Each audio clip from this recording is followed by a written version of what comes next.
Alright, this is Rich Taylor, TransWorld MOTOcross. We're out here at Elsinore riding the new 2013 KTM 250 two-stroke.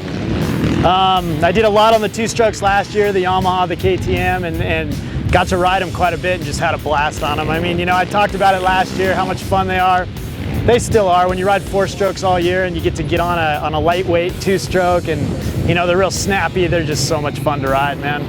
This thing's definitely got some improvements over last year's bike.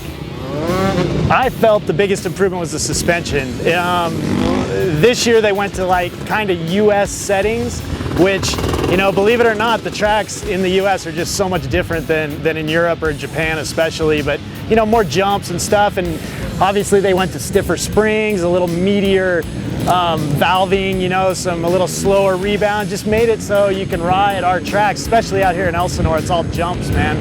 You know, the choppy bumps barely exist on a day like today, but it's just all big old fun floaters and whoop sections, and you know, the suspension basically just, it works. That's what it's set up for.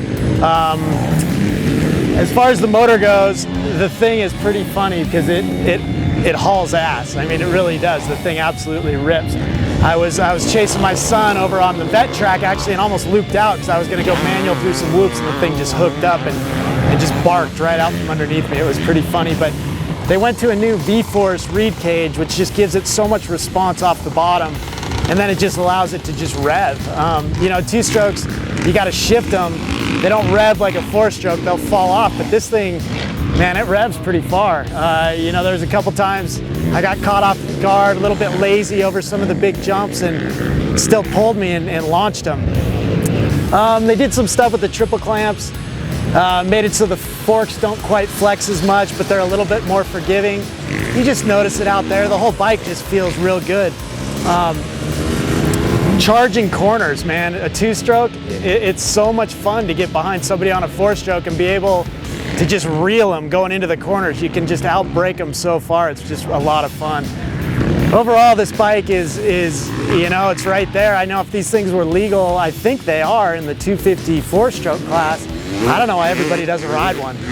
This particular bike hauls butt, and it handles good, and it's just it's a gas to ride, man. They did a good job.